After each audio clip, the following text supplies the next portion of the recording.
Market returns जो से हैं 11% से इंक्रीज़ हो चुके हैं, जो कि इस टाइम पूरी दुनिया में सबसे ज़्यादा हैं। अगर बात करें हम चाइना की, अगर बात करें यूएस की, अगर बात करें हम जर्मनी की, तो उनसे भी ज़्यादा इस टाइम इंडिया के रिटर्न्स हो चुके हैं। All around the world greatest economies हैं, वो इंडिया ट्रैवल करने वाली है, उनके लीडर्स इंडिया ट्रैवल करने वाले हैं। और आप खुद देखें कि कितनी बड़ी डेवलपमेंट्स होने वाली हैं। Even I was reading a lot about it and बहुत सारी खबरें मुझे सामने आ रही थी। जो बाइडेन के बारे में जो है वो सुपर एक्साइटेड है। इवन आई थिंक अभी 1 घंटे पहले यूके के प्राइम मिनिस्टर ऋषि सुनक की तरफ से भी एक बहुत अच्छी स्टेटमेंट आई है, और वो भी जो है इस चीज को बहुत प्रेज कर रहे हैं। और उन्होंने ये भी कहा है कि India is one of the best country to hold G20। Neighbour अगर इंडिया की बात करें, उनकी स्टॉक मार्केट रिटर्न्स जो है वो पॉइंट दिन ब दिन बढ़ रहे हैं। इवन चाइना को उन्होंने पीछे छोड़ दिया है, यूएस को उन्होंने पीछे छोड़ दिया है। लेकिन मुझे शर्मिंदगी हो रही है ये बात कहते हुए कि जैसे आपने बताया है कि इंडिया इस वक्त उभरती हुई एक सुपर पावर बन रहा है। ऐसे ही है। चाइना को भी उसने पीछे छोड़ दिया, जिसे हम वर्ल्ड में इस वक्त एक सुपर पावर मानते हैं इकॉनमी के लिहाज से। अमेरिका के बाद चाइना दूसरी बड़ी सुपर पावर है, लेकिन आज की खबर ये है कि उसने चाइना को भी पीछे छोड़ दिया। क्योंकि ये अब उनके लिए रोज रोज की बात हो चुकी है कि अच्छा आज चांद पे चलेंगे, कल सूरज पे चले जाएंगे। So I completely don't understand India चाह क्या रहा है, इंडिया जा क्या रहा है, इंडिया असल में पहुंचना कहाँ चाह रहा है। वो सोच रहे हैं, उनके हुक्मरान अपना भी सोच रहे होंगे, मैं नहीं ये कहता, लेकिन वो मुल्क का भी साथ सोच रहे हैं ना।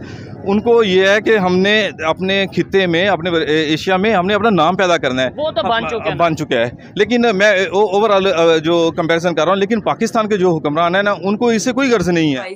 सबको पिछाड़ देगी, सबको पीछे छोड़ देगी, जर्मनी तक को बीट कर देगी और जापान को भी बीट कर देगी। तो तीसरी बड़ी सुपर पावर जल्द ही बनते हुए नजर आ रही है। और ये कोई दूर की बात नहीं है, एक साल भी मतलब कम ही रह गया, उसमें भी हम देखेंगे जर्मनी को बहुत जल्दी इंडिया बीट कर देगा। जैसे हमें खबर मिली यूके को इंडिया ने बीट कर दिया, तो बहुत जल्दी हमें ये भी खबर मिल जाएगी। तो आपको क्या लगता है स्टॉक एक्सचेंज यानी कि स्टॉक मार्केट में इंडिया ने अपने आप को जो मनवाया है, इस फील्ड में भी मनवा लिया, तो इसके लिए उसको क्या क्या चैलेंजेस फेस करने पड़े होंगे? भाई हमारा कंपैरिजन तो अफगानिस्तान से नहीं बनता, हमारा कंपैरिजन तो बांग्लादेश से नहीं बनता, हमारा कंपैरिजन श्रीलंका से नहीं बनता। अफगानिस्तान करेंसी हमसे ऊपर है, बांग्लादेश करेंसी हमसे ऊपर है, लिटरेसी रेट में श्रीलंका हमसे ऊपर है, जिसने रिसेंटली डिफॉल्ट किया है। जय हिंद दोस्तों, स्वागत है आपका अपने यूट्यूब चैनल न्यूज़ खबर में। दोस्तों चैनल पर नए तो सब्सक्राइब जरूर करना और वीडियो को जरूर लाइक करना। दोस्तों बहुत ही बड़ी ब्रेकिंग न्यूज़ आ रही है। अगर बात करें हम स्टॉक मार्केट रिटर्न्स के बारे में, तो भाई इंडिया नंबर 1 हो चुका है। और बात करूँ तो इंडिया ने यूएस को, अब यूएस, चाइना, जर्मनी को बीट कर दिया है। और मैं अगर आपको डेटा बताऊँ, करेक्ट डेटा, तो इंडिया 10.9% इंडिया का स्टॉक मार्केट रिटर्न चल रहा है। और यूएस का अगर मैं बात करें तो यूएस का 6% है और चाइना का 2.7% है। और बात करें तो भाई मतलब इंडिया ने मतलब इतना मतलब 10.9%, अगर मैं डेटा बता रहा हूँ, 10 साल का डेटा बता रहा हूँ मैं, 10 साल का मतलब 10 साल में इंडिया पहला ऐसे कंट्री बनी जिसको 10.9% इतना ज़्यादा, 10 से ऊपर मान लो 11% मान के चलो कि 11% रिटर्न मिल रहा वो। और जर्मनी का बात करें तो 10 साल में 5.2%। तो मतलब देख लो कि मतलब बाकी कंट्री का 5%, 4%, 3%, और इंडिया का मतलब 11%, 10.9% है, पर हम 11 मान के चलेंगे, 11% रिटर्न मिला 10 सालों का डाटा है ये। तो यार बहुत ज़्यादा ब्रेकिंग, बहुत बड़ी खबर है कि इंडिया ने स्टॉक मार्केट रिटर्न में नंबर 1 कंट्री बन चुका है पूरे वर्ल्ड में, और मतलब सारे कंट्री को बीट कर दिया। तो आप देख सकते हो बहुत अच्छी अचीवमेंट है इंडिया के लिए। और इसको देख के भाई पूरी पाकिस्तान की मेरे शौक हो चुकी है। और बात है देखिए भाई इंडिया का स्टॉक मार्केट इतना बूम पे कैसे जा रहा है। आपको बताओ कि भाई इंडिया में ज़्यादा इन्वेस्टमेंट हो रही है और मतलब बहुत ज़्यादा आपको पता है कि ग्रोथ हो जा रही है। तो यार स्टॉक मार्केट तो ऐसे बढ़ेंगे। आपको पता है कि इंडिया ने अचीवमेंट कर है, चाहे आप इसरो के स्टॉक्स ले लो, चाहे मतलब स्पेस स्टॉक्स ले लो, आप चाहे तो मतलब स्पेस वाला स्टॉक ले लो। जब आपका चंद्रयान से कमीशन होता है तो उसके स्टॉक भी हाई रेट पे बढ़ रहे थे। तो ये पता है कि भाई इंडिया में अच्छी अचीवमेंट हो रही है, डेवलपमेंट हो रही है, तो स्टॉक तो आराम से बढ़ रहा है, तो उसका रिटर्न ज़्यादा बन रहा है। तो पूरी पाकिस्तान की मीडिया का शॉपिंग रिएक्शन आता है, वीडियो पूरी देखना और चैनल को जो सब्सक्राइब करना। हवाले से आज खबर ये आ रही है कि इंडिया ने स्टॉक मार्केट रिटर्न में चाइना को पीछे छोड़ दिया है, इसके अलावा यूएस को पीछे छोड़ दिया है, जर्मनी को पीछे छोड़ दिया है। यानी कि बड़े बड़े जो कंट्रीज़ हैं, इवन चाइना का तो हम कहते हैं पूरी दुनिया में जो सा वो इकॉनमी वाइज जो सा वो सुपर पावर बन चुका है, उसको स्टॉक मार्केट रिटर्न में पीछे छोड़ दिया। क्या कहना चाहेंगे इसके ऊपर? देखें, इंडिया और पाकिस्तान एक ही दिन दोनों आज़ाद हुए थे, लेकिन मुझे शर्मिंदगी हो रही है ये बात कहते हुए कि जैसे आपने बताया है कि इंडिया इस वक्त उभरती हुई एक सुपर पावर बन रहा है। ऐसे ही है। चाइना को भी उसने पीछे छोड़ दिया, जिसे हम वर्ल्ड में इस वक्त एक सुपर पावर मानते हैं इकॉनमी के लिहाज से। अमेरिका के बाद चाइना दूसरी बड़ी सुपर पावर है, लेकिन आज की खबर यह है कि उसने चाइना को भी पीछे छोड़ दिया स्टॉक मार्केट में। नहीं, इसके अलावा मैं आपको बता रहा हूँ ना कि रिजर्व के हवाले से जो उनकी इकॉनमी है उसके हवाले से उसने यूके को कल पीछे छोड़ दिया है। फॉरेन रिजर्व के हवाले से। और कल इंडिया में उनके प्राइम मिनिस्टर ने बड़ा इस चीज़ को सेलिब्रेट किया है। ठीक हो गया। ये चीज़ देख लें, उसके बाद उनका चांद मिशन देख लें ना। बिल्कुल, वो तो बड़ा वायरल रहा। वो तो यहाँ बच्चों ने चंद्रयान 3 जो उनका है उसको देख लें। और वो कामयाब मिशन है कि दुनिया का कोई मुल्क अभी तक उस एरिया में नहीं लैंड कर सका, साउथ पोल में लैंड नहीं कर सका, लेकिन वो साउथ पोल में लैंड किए हैं। क्या वजह है? क्योंकि वो अपने मुल्क के साथ मुखलस हैं। उनके जो सियासतदान है वो मुल्क के साथ मुखलस हैं, वो मुल्क के लिए कुछ करना चाह रहे हैं।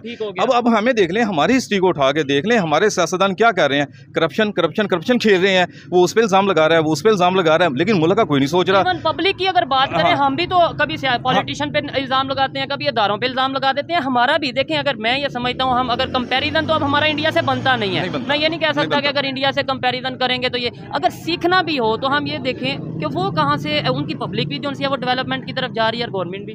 भाई हमारा कंपैरिजन तो अफगानिस्तान से नहीं बनता, हमारा कंपैरिजन तो बांग्लादेश से नहीं बनता, हमारा कंपैरिजन श्रीलंका से नहीं बनता।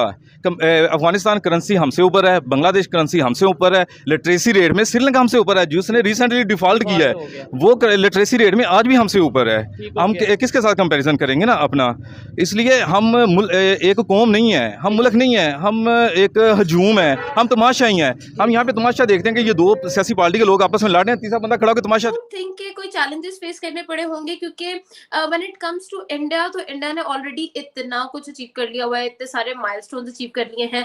तो you know the people of India, I would highly appreciate them. उन लोगों ने एजुकेशन के अंदर जिस तरह से अपने बच्चों को सेल्फ सफिशिएंट किया है, अपने लोगों को एजुकेट किया है, सो मच लाइक, मतलब मुझे, हम लोग खुद हैरान होते हैं यार। इतनी बड़ी पॉपुलेशन एक बहुत बड़ा चैलेंज इटसेल्फ है। इतनी बड़ी पॉपुलेशन को मैनेज करना, उनकी रिसोर्सेज, तमाम तर चीजें, उनकी तमाम तर जरूरियात को पूरा करना, this was such a big challenge for the government and for the management. लेकिन उन लोगों ने जिस तरीके से उस चीज को मैनेज किया हुआ है पूरे इंडिया के अंदर, ये बहुत ज्यादा अप्रिशिएबल है।